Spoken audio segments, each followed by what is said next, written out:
This is Roddy Young, and this is my 635 EDSE Learning Activity 5 slideshow. I've embedded some conversations within some of the slides, so please do not miss those because those are what I have recorded versus writing down. Thank you. What is cooperative learning? Above is a definition of cooperative learning. What I like about this teaching strategy is it is teaching a student at their own level and is teaching social skills by being able to participate in a group learning activity. You can also see I've listed some other benefits of cooperative learning strategy here on this slide.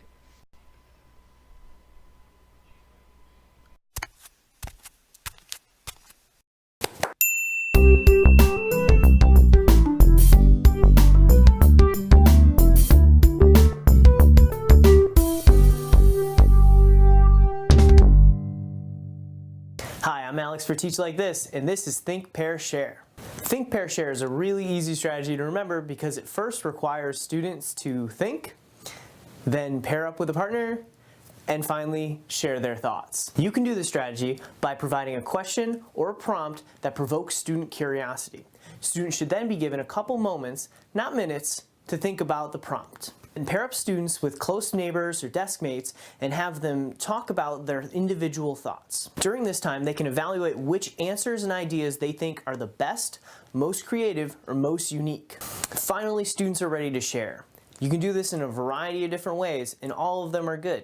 You can have students raise their hand, you could call on pairs, or any other thing that you can think of. The teacher or teacher's assistant can write the answers on the board for everyone to see. Now, although this plan doesn't specifically call for it, I like to have my students write their answers down. This will help students remember their original thoughts if they go second in the pair portion of Think, Pair, Share, and it helps students that aren't very confident with their answers become confident because they have to talk about what they wrote down. Hey, you never know, they could be 100% spot on right and they wouldn't know it if they didn't talk about it. This strategy is useful because it helps structure student-on-student discussion. This strategy maximizes time on task by building in accountability at every level. Students that are gambling that a teacher won't call on them so they don't have to think about the question are now accountable to a peer that they're going to have to talk to in the next step. Think, Pair, Share also uses wait time that slows down the question and answer process that can often be dominated by overeager students. Additionally, students get to try out their answers in a small group setting before volunteering their answer in front of the entire class. Finally, students also rethink their answers and elaborate more on what they wrote when they get to talk to a peer. And as they collaborate, oftentimes newer ideas are generated. That's all for this video. If you have additional questions or comments, you can connect with me via Twitter, via email, or commenting down below. Click here to subscribe if you want additional strategies in your newsfeed every week. I'm Alex, and that's Teach Like This.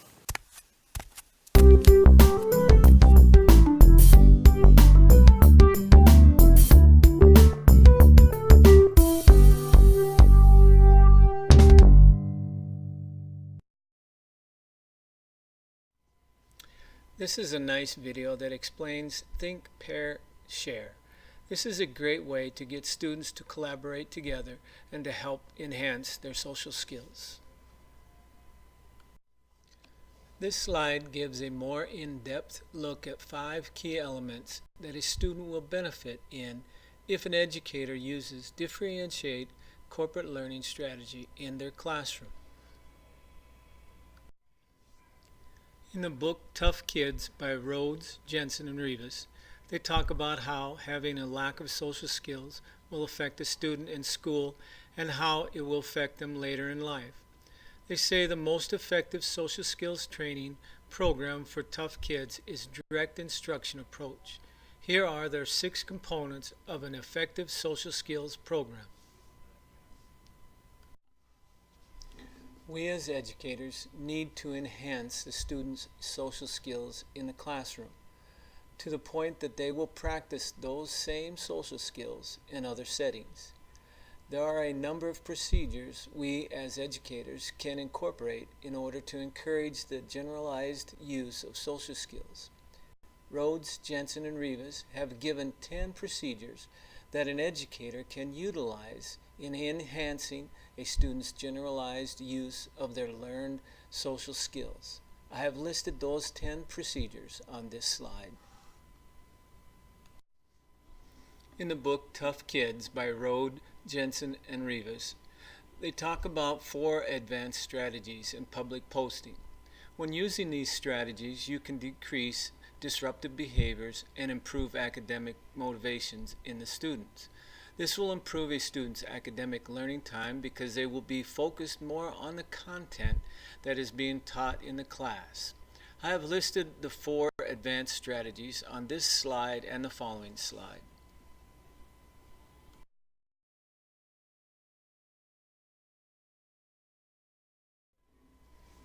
I included this definition of academic learning time because it is very specific. I like that it also includes academic engaged time. As an educator, we have to motivate the students to engage in what we are teaching. If we just teach, we are not engaging the students. We are just lecturing. We need their feedback and their activeness in what is being taught. When we do this, as educators, we are drawing the students into participating in the academic learning process. I have included this slide to give you a snapshot of the difference between learning time used by a typical classroom and an effective classroom. I believe all educators should have the goal to make their classrooms as effective in providing the students with adequate academic learning time.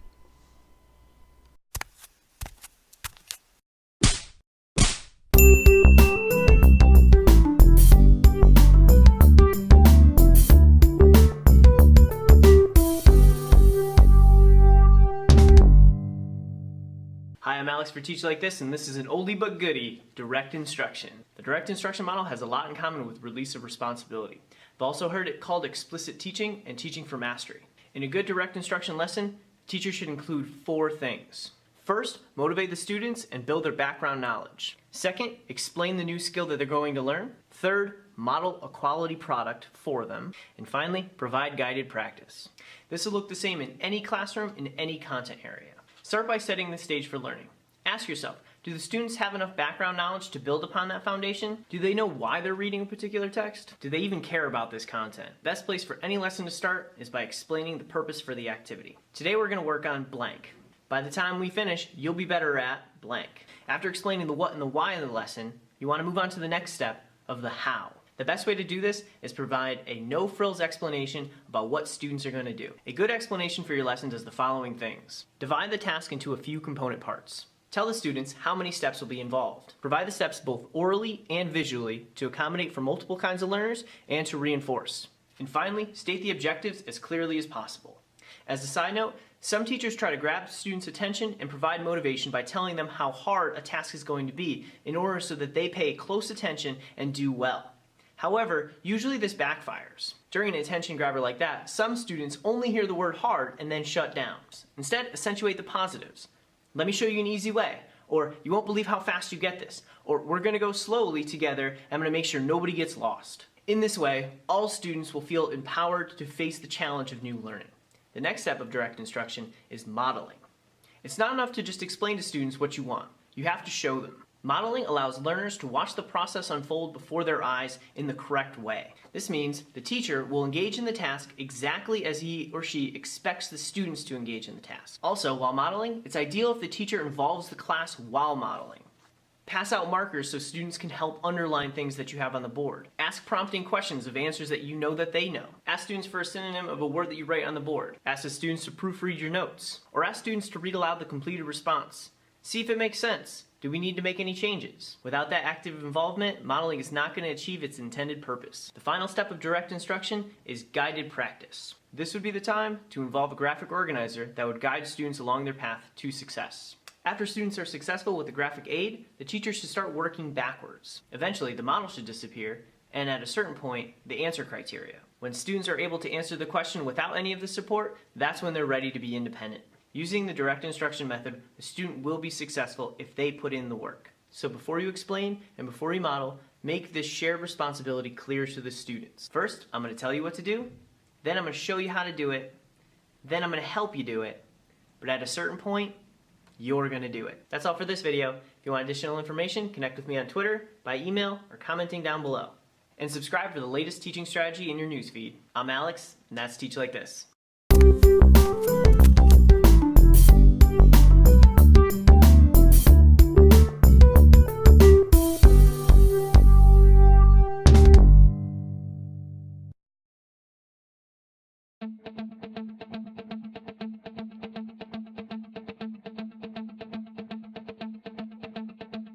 I think the best thing I heard my students say is, Mrs. Van Dam, I understand. Mrs. Van Dam, I know what to do. And so they are completely engaged from the beginning of the lesson to the end of the lesson. I have found that as a teacher, I am at the top of my game at this point. Utilized as both core curriculum instruction and response to intervention, schools are seeing results.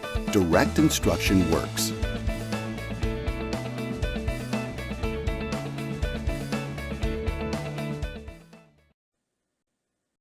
This video presents an introduction to explicit instruction on learning strategies. As teachers instruct about learning strategies, it forces us to examine not just what we do to teach effectively, but what our students do to facilitate learning. It causes us to focus on the how of learning, not just the what. The CAR model asks teams of teachers to focus on the destination, student learning. Students should also be focused on the same destination, their learning. When student learning strategies are explicitly taught, there is a shared responsibility for student learning by the students themselves. Teaching these learning strategies actively engages the learner and allows students to take ownership of their own learning. By taking on this greater responsibility for their own learning, students gain greater independence. This learner-centered approach to instruction is characterized by the following. 1. A focus on how students learn. 2. Explicit instruction in learning strategies. 3. Explicit goal setting by students for themselves. And 4. Student self-evaluation. In a classroom that incorporates learning strategies instruction, the teacher and the students attend the learning process and consider how to improve it. In a learner-centered classroom, both the teacher and the students must share responsibility of learning. Both must believe that by focusing on learning strategies, learning will be enhanced. Learning strategies instruction requires a learner-centered approach to teaching. When planning units and lessons, we often consider our teaching strategies and so might ask, what strategy will I use to instruct students? For example, direct instruction, inquiry, or concept formation. We should also be student-centered by developing key strategies for learning. By doing so, we are helping students to build the necessary skills to be college and career ready. Oh hey! Long time no see! How are you doing? Excellent! I'm so happy that you stopped by. I can't wait for our discussion on differentiated instruction. I'm so excited, I'm gonna dance all the way inside! You might have some important questions about differentiated instruction. For example, what is differentiated instruction? Or you might be asking, how can I differentiate instruction to better meet the needs of my students? Let's begin by answering the question, what is differentiated instruction? According to Carol Ann Tomlinson, a teacher who differentiates instruction proactively plans and carries out varied approaches to content, process, and product in anticipation of and response to student differences in readiness, interest, and learning needs. Wow, that was a mouthful. Let's repeat that in a language we can all understand. Basically, in a differentiated classroom, the teacher creates different ways to learn the content and make sense of the content. The teacher also designs multiple ways students can create products to prove they have learned the content. Oftentimes, in a traditional classroom, the same content is taught through only one process, ending with the same product for everyone in the class. For example, in many classrooms today, students walk in through the door, sit in the chair, and listen to Mr. Boring lecture about how cell phones used to look like bricks. After the lecture, the students take a quiz and then leave. The next day, the same thing happens. Now, let's look into Mr. Awesome's classroom. First, his lesson probably wouldn't revolve around how cell phones used to look like bricks. He's probably concerned more with how technology has influenced our everyday lives. Mr. Awesome knows that his students learn differently.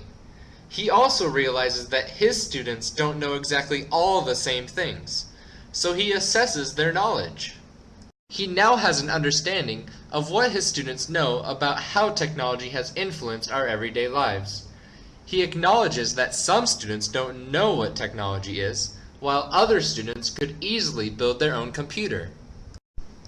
He will now use a variety of instructional strategies to match the readiness, talents, and interests of his students to the content, process, and product of the lesson. In the end, Mr. Awesome wins! He differentiated instruction to meet the varied needs and levels of his students. All of his students learned. Mr. Boring, well, Mr. Boring only won the Boring Teacher of the Year award. Differentiating instruction is not easy to do. It's difficult, but it's also imperative. It's important to remember that there's so much more to differentiated instruction than just a definition. It's a way of student achievement. So, it comes down to one question. Are you going to be Mr. Awesome or Mr. Boring?